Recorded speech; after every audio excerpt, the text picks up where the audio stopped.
नमस्कार सबैजनालाई। आज हामी ब्याचलर इन सिभिल इन्जिनियरिङको 5th सेमिस्टरको पूर्वाञ्चल युनिभर्सिटीको सिलेबस अनुसारको आज हामी न्युमेरिकल मेथड भन्ने सब्जेक्टसँग आधारित आज हामी युनिट 5 को चोलेस्की मेथड। अब आजका दिनसम्म पूर्वाञ्चलमा त सोधेको छैन, सिलेबसमा चाहिँ तोकेको छ, तर आजका दिनसम्म पूर्वाञ्चलमा चाहिँ यो चोलेस्की मेथडबाट चाहिँ एक्जाममा सोधेको छैन।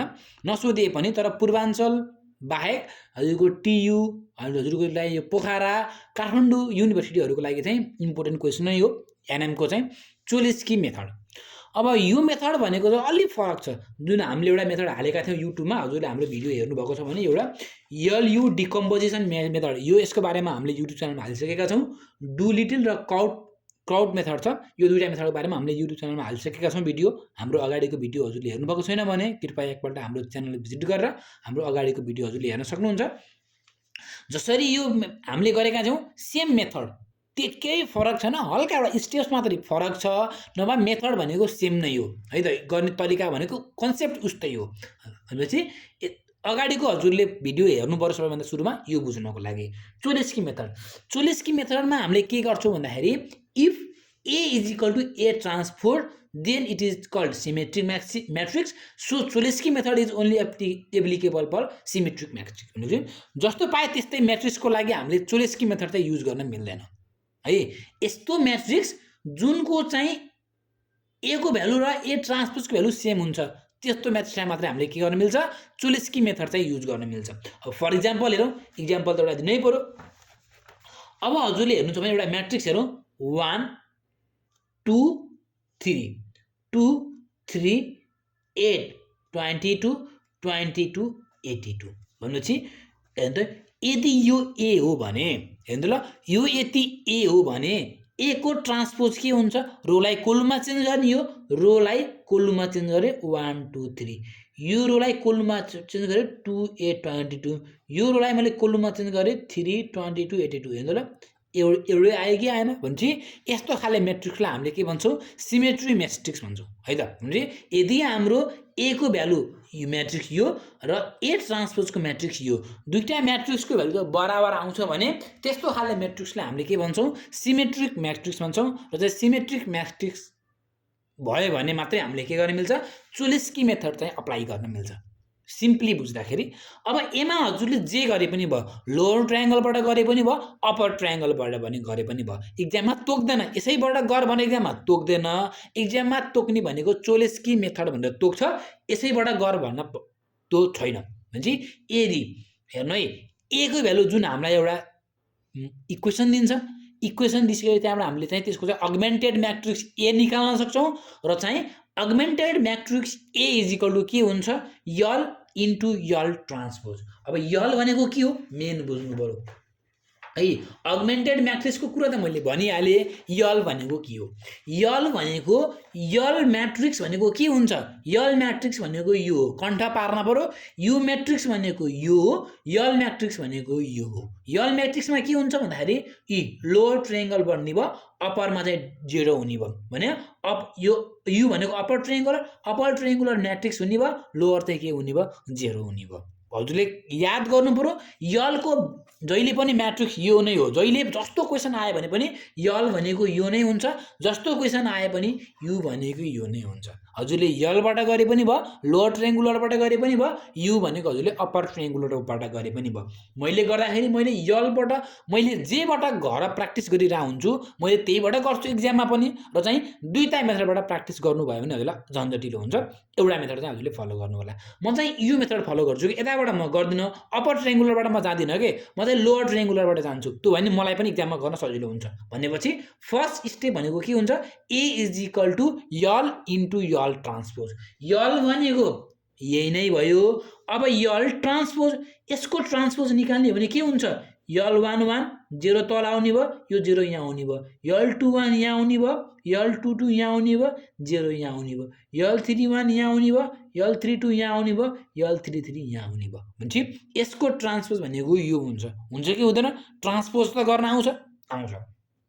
भनेपछि अब हाम्रो के हुने भयो A is equal to L into L transpose गर्नु पऱ्यो यल इन्टु यल ट्रान्सपोज भनेको यो म्याट्रिक्सलाई हामीले अब यो म्याट्रिक्सले मल्टिप्लाई गर्नु पऱ्यो यो म्याट्रिक्स इन्टु यो म्याट्रिक्स गर्नु पऱ्यो म्याट्रिक्स मल्टिप्लेक्सन पनि जान्नु पऱ्यो त्यसको कारणले है भने म्याट्रिक्स मल्टिप्लाई पनि गर्न जान्नु पऱ्यो यो भयो भनेपछि त्यसपछि हामीले के गर्छौँ AX is equal to B गर्छौँ है हाम्रो इक्वेसन भनेको AX is equal to B हो ए को भ्यालु कति हो यल यल टी भने एमा मैले यल यल टी राखेँ यक्स को X is equal to B L T को power L transpose X is equal to मैले के मान्छु जेड मान्छु L transpose X is equal to Z मान्छु भने L Z is equal to B भयो यसरी म चाहिँ यो स्टेजबाट म के गर्छु हिसाब सल्भ गर्छु अब यो भन्नेको अझै हिसाबै गरियो भने राम्रोसँग बुझ्नुहुन्छ अब हेर्नु एउटा चोलेस्की मेथडबाट गर भनेको छ एउटा हामीलाई इक्वेसन दिएको छ तीनटा इक्वेसन दिएको छ यसको अगमेन्टेड म्याट्रिक्स हेर्नुहुन्छ भने ए भनेको 1 2 3 1 2 3 2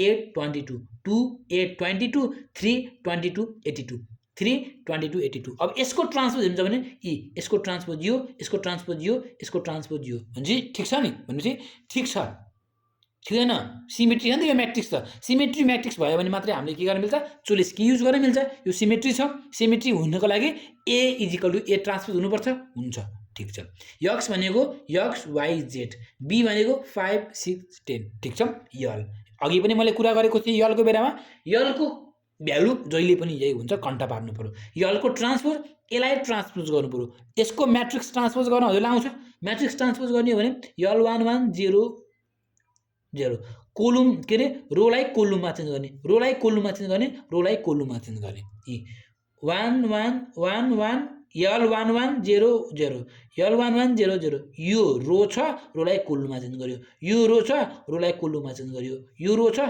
यो कोलुममा चेन्ज गर्यो अब हाम्रो काम के हो A is equal to L यलको पावर ट्रान्सपोज हो भनेपछि अब हामीले के गर्नु पर्यो यल इन्टु यल ट्रान्सपोज गर्नु पर्यो यो म्याट्रिक्स इन्टु यो म्याट्रिक्स गर्नु पर्यो सकिन्छ त म्याट्रिक्स मल्टिप्लाई गर्न यसरी अब बेला हजुरलाई मैले म्याट्रिक्स मल्टिप्लाई गर्न सिकाउँछु यो त मैले स्टेप्स जम्प गरेर गरेँ होइन किनकि बिचको क्यालकुलेसन मैले देखाइनँ तर हजुरलाई मैले म्याट्रिक्स मल्टिप्लाई गर्न सिकाउँछु त एबिसी डिइएफ जिएचआई यो म्याट्रिक्स इन्टु जेकेएल एमएनओ पिक्युआर यसरी अब यो म्याट्रिक्स मल्टिप्लाई कसरी मल्टिप्लाई गर्ने थाहा छ यो इन्टु यो एजे प्लस हेर्नु है म्याट्रिक्स मल्टिप्लाई गर्नु जानु पर्यो B into M BM C into P CP फेरि A into K AK B into N BN C into Q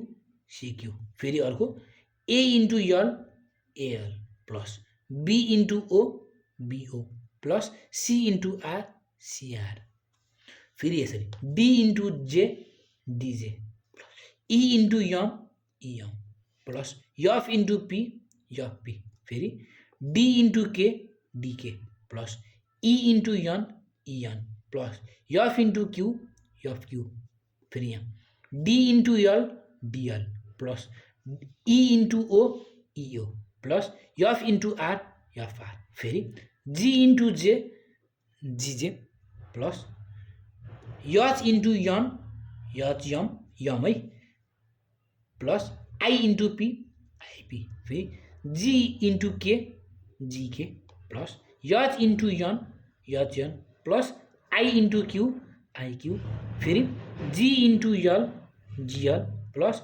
H into O HO plus I into R IR यसरी हामीले के गर्छौँ म्याट्रिक्सलाई मल्टिप्लाई गर्छौँ म्याट्रिक्स मल्टिप्लाई गर्न जान्नु पऱ्यो हजुरले चाहिँ है त अब यो म्याट्रिक्स इन्टु यो म्याट्रिक्स यो दुईवटा म्याट्रिक्सलाई मल्टिप्लाई गर्नुहुन्छ भने ठ्याक्कै यही आउँछ हजुरले चाहिँ ट्राई गर्नु होला अब हजुरलाई मैले भनेको थिएँ ए इज इक्वल टु के हुन्छ गरे यल यलको ट्रान्सपोज हुन्छ भने चाहिँ यल यल ट्रान्सपोज भनेको यो भने यो इज इक्वल टु के हुन्छ गरे ए हुन्छ गरे यो इज इक्वल टु ए हो भने चाहिँ ए इज इक्वल टु यो हो कि होइन यो इज इक्वल टु ए हो ए को भ्यालु त हामीलाई थाहा नै छ ए को भ्यालु हाम्रो यहाँबाट आएको छ ए को म्याट्रिक्स यो हो भने चाहिँ यो इज इक्वल टु यो भयो अब कम्पेरिङ गर्ने हो भने यल 1 1 स्क्वायर इज इक्वल टु 1 हो यल 1 1 स्क्वायर इज इक्वल टु 1 हो भने यल 1 1 भनेको यो 1 आयो ठिक छ यल 1 1 2 1 इज इक्वल टु 2 हो यल 1 1 L21 इज इक्वल टू 2 हो भने L11 मा इज इक्वल टू 1 छ, यो 1 यहाँ राख्नु भने 1 into L21 is equal to 2, L21 is equal to 2। फेरि यहाँ L11 L31 is equal two 3 हो, L11 को भ्यालु हजुरले 1 राख्नु भने 1 इन्टु L31 भनेको L31, L31 is equal two 3 value आयो। अब अझै फर्दर हामी गर्छौँ, यो इज इक्वल टू यो गर्न पाउँछौँ, L21 into L11 is equal to 2 हो, L11 भनेको हामीलाई 1 भ्यालु थाहै छ, L21 भनेको 2 आयो। फेरि L21 square plus L22 square is equal to 8 हो, यहाँबाट हजुरले चाहिँ L21 भनेको 4 राख्नु पऱ्यो, के अरे 2 हो, 2 को स्क्वायर भनेको 4 हो, 8 माइनस 4 भनेको कति हुन्छ, 8 माइनस 4 भनेको 4 हुन्छ, यो स्क्वायर हो, यसको यता अन्डर रुट हुन्छ, अन्डर रुट 4 भनेको कति हुन्छ 2 हुन्छ, L22 भनेको 2 आयो। यसै गरी अब यो इज इक्वल टू यो गर्न पाइयो, यसरी भ्यालु हामीले माथि भ्यालु निकालिसकेका छौँ, सब्स्टिट्युट गर्ने L32 आउँछ। फेरि के गर्न पायो, अब L31 भ्यालु लगभग आइसकेको छ, भ्यालु लगभग आइसकेको छ, यहाँ आउने, यहाँ आइसकेपछि यो इज इक्वल टू यो हो, जे हामीलाई चाहिने भनेको एउटा भ्यालु हो, हामीलाई जम्मा चाहिने भनेको 1 2 3 4 5 6 7 वटा भ्यालु, हामीले निकाल्नु पर्ने भनेको जम्मा कतिवटा भ्यालु हो, 7 वटा भ्यालु निकालियो। यति काम गरिसकेपछि अब हाम्रो काम के हो, कम्पेयर गरियो, कम्पेयर गरिसके हाम्रो नेक्स्ट स्टेप के हो, AX इज इक्वल टू के हो, B हो। हाम्रो नेक्स्ट स्टेप के हो, AX is equal to B हो भनेपछि हाम्रो नेक्स्ट स्टेप भनेको AX is equal to B हो। A भनेको के हो, A भनेको L ट्रान्सपोज हो, X is equal to B हो। L ट्रान्सपोज X लाई हामीले के मानेका छौँ, L ट्रान्सपोज X भनेको के हो, Z हो भनेपछि के भयो, यसमा मैले Z राख्ने हो भने LZ is equal to B हुन्छ, LZ is equal to B हो। L भनेको लोअर ट्रायंगुलर म्याट्रिक्स यो हो, L11 को भ्यालु हामीले कति निकालेका छौँ, L11 भनेको 1, यसमा मैले अब 1 राख्न पाएँ। फेरि L21 मैले कति राख्न पाएँ, 2 राख्न पाएँ। L22 मा मैले कति राख्न पाएँ, 2 राख्न पाएँ। L31 मा मैले कति राख्न पाएँ, 3 राख्न पाएँ। L32 मा कति राख्न पाएँ, 8 राख्न पाएँ। L33 यसमा कति राख्न पाएँ, मैले 3 राख्न पाएँ। यसै गरी मेरो L भनेको यसरी बन्यो, L म्याट्रिक्स बन्यो। Z भनेको Z1 Z2 Z3, Z1 Z2 Z3 is equal to हो B भनेको कुन हो, 5 6 माइनस 10, 5 6 माइनस 10 गर्नुहुन्छ भने यहाँबाट हजुरले फरवार्ड सब्स्टिट्युसन गर्नुहुन्छ भने भ्यालु निकाल्न आउँछ। Z1 को भ्यालु कति आयो, 5 आयो। यसै गरी 2 Z1 plus 2 Z2 is equal two 6 हो, यहाँबाट Z2 भनेको कति आयो, -2 आयो। फेरि 3 Z1 plus 8 Z2 plus 3 Z3 is equal to -10 हो, यहाँबाट Z3 इज इक्वल टू -3 आयो। अब हाम्रो भ्यालु आइसक्यो भनेपछि यसपछिको काम के हो हाम्रो भनेपछि L transpose X is equal to Z हो, L transpose X is equal to Z हो भने L ट्रान्सपोज भनेको अब यहाँ भ्यालु पुट गर्ने, L11 को भ्यालु यहाँ पुट गर्ने, L22 को भ्यालु यहाँ पुट गर्ने, L31 को भ्यालु यहाँ पुट गर्ने, L22 को भ्यालु पुट गर्ने। पुट गरेपछि L ट्रान्सपोज भनेको यस्तो बन्ने भयो। अब हाम्रो म्याट्रिक्स L ट्रान्सपोजको म्याट्रिक्स यस्तो बन्ने भयो। X भनेको XYZ हो, XYZ पनि राखेको छु मैले यहाँ, X भनेको XYZ हो, XYZ राखेँ is equal to Z, Z भनेको Z1 Z2 Z3 होइन, Z भनेको Z1 Z2 Z3 हो भने Z1 भनेको 5, Z2 भनेको -2, Z3 भनेको -3। यहाँ मैले रिप्लेस गरिदिएँ युजिङ ब्याकवार्ड सब्स्टिट्युसन गरेँ, यहाँबाट मेरो के आयो, XYZ को भ्यालु आयो, हिसाब सकियो। यति गरिसकेपछि चोलेस्की मेथडबाट 10 मार्क्सको सोध्छ भने 10 मा 10 मार्क्स आउँछ है। अब यो क्वेसन कसरी गर्ने सकिन्छ गर्नलाई, किनकि केसँग कम्पेयर गर्ने, कम्पेयर गर्नको लागि हामीलाई B को भ्यालु थाहा नै छैन। B को भ्यालु थाहा छैन भने हजुरले यो हिसाबमा हजुरले कहाँसम्म गर्नु पर्यो भन्दाखेरि L को भ्यालु निकाल्नु पर्यो, L ट्रान्सपोजको भ्यालु निकाल्नु पर्यो भने अर्थात् भने हजुरले के गर्नु पर्यो, कम्पेयरसम्म गर्नु पर्यो के। हजुरले यो वाला हिसाबमा हजुरले कहाँसम्म गरेर छोड्नु पर्यो भन्दाखेरि हो कम्पेयर गर्ने, यहाँसम्म निकाल्ने, अनि चाहिँ यहाँ आइसकेपछि भ्यालु सब्स्टिट्युट गर्ने, L मा भ्यालु सब्स्टिट्युट गर्ने, L ट्रान्सपोजमा भ्यालु सब्स्टिट्युट गर्ने, हिसाब सकियो है। सकिन्छ गर्नलाई, खासै गाह्रो छैन। स्टेप यति स्टेपको त घटिहाल्यो नि। अब यो हिसाब चोलेस्कीबाट गर्ने हो भने यस्तो बन्ने हो म्याट्रिक्स। अब हेर्नु त ल, यो सिमेट्रिक म्याट्रिक्स हो त होइन नि त, किनकि यसलाई ट्रान्सपोज गर्दाखेरि यो त बन्दैन। सिमेट्रिक म्याट्रिक्स होइन भने बनाउने कोसिस गर्नको लागि के गर्नु पर्यो, रो 1 लाई र रो 2 लाई मैले इन्टरचेन्ज गरिदिएँ। Row 1 is equal to row 2, row 2 is equal to row 1 भनेको दुईटालाई मैले इन्टरचेन्जिङ गर्ने भने यो रोलाई मैले के अरे रोलाई मैले इन्टरचेन्ज गर्छु भने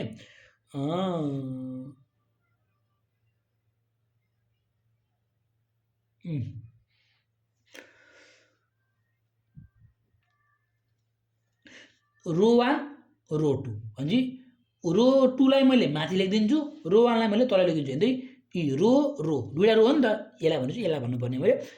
यो रो 1 हो, यो रो 2 हो, रोलाई इन्टरचेन्ज गर्ने भने यसलाई मैले तल लेखिदिएँ, यसलाई मैले माथि लेखिदिएँ भनेपछि यसलाई मैले माथि लेख्ने भने 2 माथि गयो, 3 माथि गयो, 1 माथि गयो, यसलाई मैले तल लेख्ने भने 3 तल आयो, 2 तल आयो, -2 तल आयो। भने अब यसलाई इन्टरचेन्ज गर्नु भने हेर्नु ल, यसलाई इन्टरचेन्ज गर्नुभयो भने अथवा यसको ट्रान्सपोज गर्नु भने यही बन्छ। हेर्नु ल, यसको ट्रान्सपोज हेर्नुहुन्छ भने 2 3 1 3 2 -2 1 -2 3। अब यसलाई इन्टरचेन्ज गर्नुहुन्छ भने अथवा यसको ट्रान्सपोज निकाल्नुहुन्छ भने 2 3 1 3 2 -2 1 -2 3। हेर्नु ल, एउटै आयो क्या इन्टरचेन्ज गर्दा हो। यसरी चुलेस्कीमा जहिले पनि हजुरले चुलेस्कीबाट हजुरले सल्भ गर्नुहुन्छ भने म्याट्रिक्स साइज सिमेट्री हुनैपर्छ। सिमेट्री छैन भने सिमेट्री बनाउने, जसरी भए पनि त्यसलाई सिमेट्री बनाउनै पर्यो। सिमेट्री बनाउन सक्नुहुन्न भने, सिमेट्री नभइकन हजुरले गर्नुहुन्छ भने हजुरले चुलेस्कीमा हजुरले मार्क्स चाहिँ पाउनुहुन्न। जसरी पनि म्याट्रिक्सलाई के गर्नु पर्यो, सिमेट्री बनाउने कोसिस गर्नु पर्यो। भनेपछि हिसाब सकियो। आजको लागि कन्टेन्ट पनि यति नै हो। नेक्स्ट टाइप्सको न्युमेरिकल लिएर हामी छिटै नै उपस्थित हुनेछौँ। त्यतिन्जेलसम्मलाई गुड बाई, टेक केयर।